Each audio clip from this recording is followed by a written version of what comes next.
बिस्मिल्लाहिर्रहमानिर्रहीम, अस्सलामुअलैकुम। लाखों करोड़ों दुरूदो सलाम मोहम्मद मुस्तफ़ा सल्लल्लाहु अलैहि वसल्लम और आले मोहम्मद पर।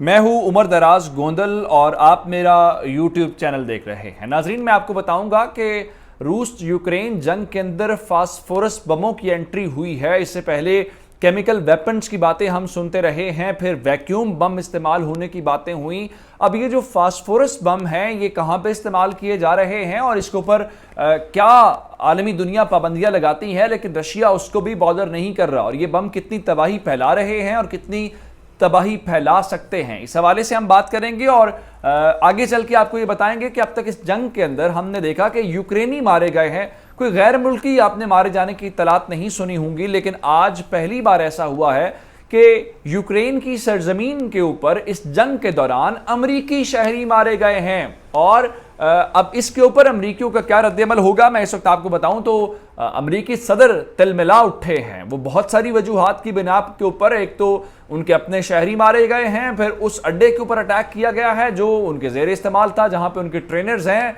तो आज वही अमरीकी सदर जो कल तक हमें कह रहे थे कि वर्ल्ड वॉर से अवॉइड करना है, आज उसी वर्ल्ड वॉर की बातें करते हुए हमें नजर आ रहे हैं और धमकियां देते हुए नजर आ रहे थे।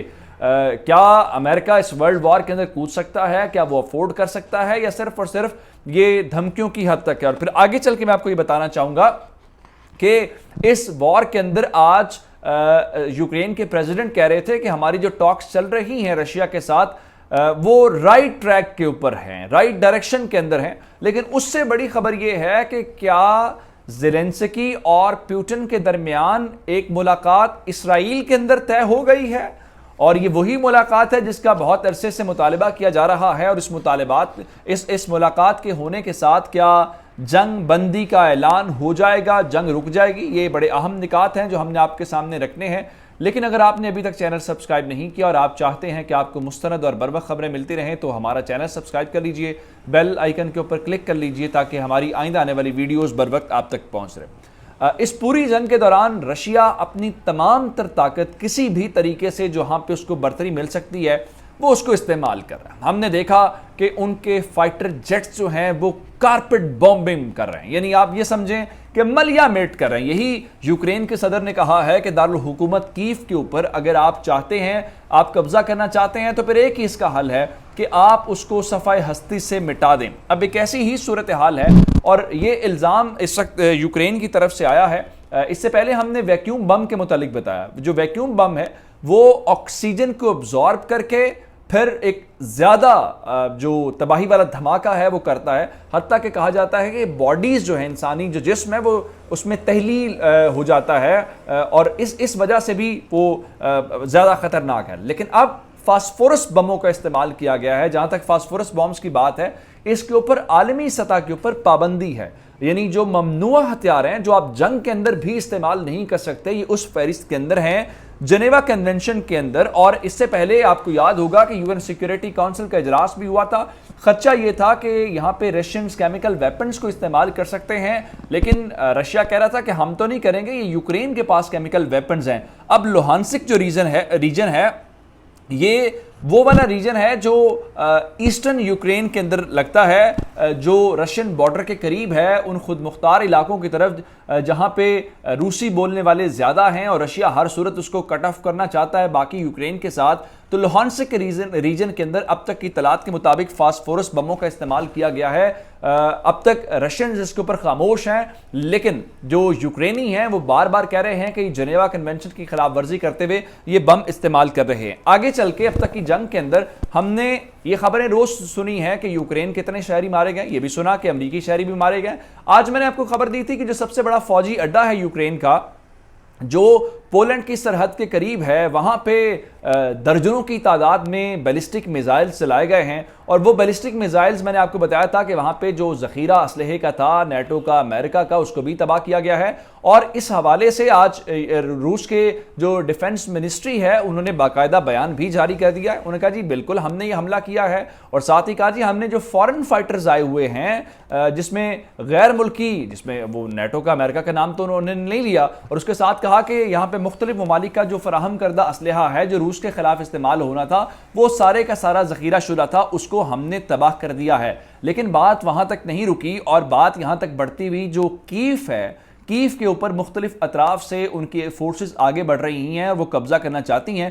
تو آج ارپن کا جو علاقہ ہے یہ نواحی شہر ہے جہاں پہ اس سے پہلے قبضہ بھی ہوا، ہم نے یہ سنا روس کا۔ وہاں پہ ایک امریکن جو جرنلسٹ ہے ان کے متعلق بتایا گیا ہے کہ وہ ایک ڈاکیومنٹری شوٹ کرنے کے سلسلے میں یہاں پہ آئے ہوئے تھے، تو وہ امریکی جرنلسٹ جو ہیں وہ اس جنگ کے دوران مارے گئے ہیں، نہ صرف وہ خود مارے گئے ہیں بلکہ ان کے ایک ساتھی جو صحافی ہیں ان کے زخمی ہونے کی اطلاعات بھی ہیں۔ اس کا مطلب یہ ہے کہ اس جنگ کے دوران یہ پہلا موقع ہے جہاں پہ غیر ملکی شہریوں میں سے ہم نے یہ دیکھا ہے کہ امریکہ کے براہ راست شہری مارے گئے ہیں، کیونکہ اب امریکہ اپنے سٹیزنز کو تو یہاں پہ نکال چکا ہے۔ اس نے کہا بھی ہوا ہے کہ آپ اپنے آپ کو جلدی سے جلدی یہاں سے ایویکویٹ کر لیں، ادروائز اگر آپ سمجھتے ہیں کہ کوئی ملٹری آپریشن آئے گا یا ملٹری ایویکویشن آپ کی ہوگی تو وہ بالکل ہم نہیں کریں گے۔ اب اس ساری صورتحال کو لے کے ایک جانب اس فوجی اڈے کے اوپر حملہ ہونا جہاں پہ امریکنز یا نیٹو کی کوئی پریزنس ہو سکتی تھی یا وہ سپورٹ کر سکتے تھے، دوسری جانب امریکی شہریوں کا مارا جانا، بھلے ہی وہ جرنلسٹ ہوں۔ تو آج امریکی صدر جو ہیں وہ ورلڈ وار کی باتیں کرتے ہوئے نظر آئے۔ ماضی میں وہ کہتے رہے ہیں کہ ہم اس وار کا حصہ نہیں بنیں گے، اس کی وجہ یہ ہے کہ ہم نہیں چاہتے کہ یہ دو قوموں کا یا دو ملکوں کا جو تصادم ہے وہ کسی بین الاقوامی تصادم کے اندر تبدیل ہو جائے۔ لیکن آج انہوں نے بتایا، ایک تو آج وائٹ ہاؤس نے دھمکی دی ہے براہ راست روس کو کہ اگر آپ نے کیمیکل ویپنز استعمال کیے تو آپ کو اس کی پرائس پے کرنی پڑے گی۔ اب وہ کیا پرائس ہے اس کے بارے میں کسی کو کوئی اندازہ نہیں ہے، لیکن اس کے ساتھ انہوں نے بتایا کہ جناب اگر نیٹو کے اوپر، کیونکہ میں نے آپ کو بتایا تھا کہ جو ڈرونز ہیں وہ کروشیا تک گئے ہیں رومانیہ اور ہنگری سے ہوتے ہوئے، تو آج امریکی صدر نے کہا ہے کہ اگر بات آگے بڑھی اور نیٹو کی طرف رشیا نے دیکھا اور ہمیں مداخلت کرنی پڑے گی، بھلے ہی اس کے لیے ہمیں کیوں نہ ورلڈ وار کے اندر کودنا پڑے، تو یہ بڑی ایک خطرناک بات ہے کہ امریکی صدر بھی اس بارے میں سوچنا شروع ہو گئے ہیں۔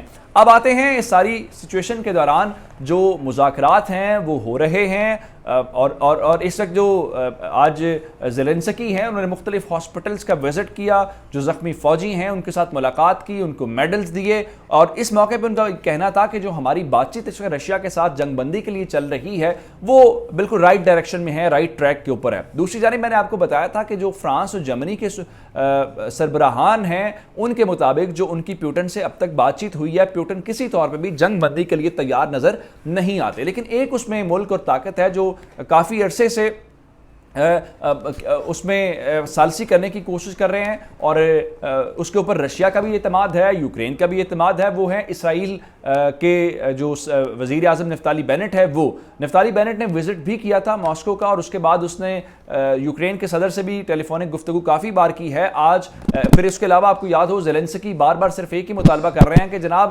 میری اور پیوٹن کی براہ راست ملاقات کروائی جائے تو اس کے اندر مسئلہ حل ہو سکتا ہے۔ حالانکہ ڈیلیگیشنز کی سطوحات کے اوپر پہلے ایک ان پرسن میٹنگ تھی، اس کے بعد اب وہ ویڈیو لنکس کے اوپر بات چیت چل رہی ہے، لیکن اب خبر یہ آئی ہے کہ زیلنسکی نے پہلے انہوں نے جرمنی سے کہا تھا کہ ہماری ملاقات شیڈول کروائیں، ملاقات وہ نہیں ہوئی۔ اب بتایا گیا ہے کہ اگر ملاقات یہاں پہ نہیں کرنا چاہتے تو یہ ملاقات یروشلم کے اندر کر لیتے ہیں، جو اسرائیل کے اندر کسی جگہ کے اوپر جو ہے۔ تو اب اطلاعات یہ ہیں کہ انہوں نے نفتالی بینٹ کو کہا ہے کہ آپ ثالث کے طور پہ کام کریں اور آپ یروشلم کے اندر میٹنگ کریں، تو یوکرین کو کوئی اعتراض نہیں ہے، اور یوکرین وہاں پہ جو زیلنسکی ہیں وہ پیوٹن کے ساتھ ملنے کے لیے تیار ہو گئے ہیں۔ وہ تو خیر پہلے بھی تیار ہیں، اب بات صرف یہ ہے کہ کیا پیوٹن اس کے لیے تیار ہوتے ہیں یا نہیں ہوتے۔ اب اس بارے میں کیونکہ بڑے کنٹینیوس رابطہ ہو رہا ہے اسرائیل کے وزیر اعظم کا اور روسی صدر کا، اب وہاں سے کیا بیان آتا ہے، کریملن اس کے اوپر کیا کہتا ہے اس بارے میں، کیونکہ وہ کہہ رہے تھے ہم اس کو کنسیڈر کرتے ہیں، یہ کریملن نے بھی کہا ہے، تو اب اس بارے میں کوئی بریک تھرو ہو بھی سکتا ہے۔ مجھے عمر دراز گوندل کو فیس بک، ٹویٹر، انسٹاگرام کے اوپر فالو کر سکتے ہیں، میرا یوٹیوب چینل سبسکرائب کیجیے گا۔ آپ کی اس باتوں کا بہت شکریہ، خدا حافظ۔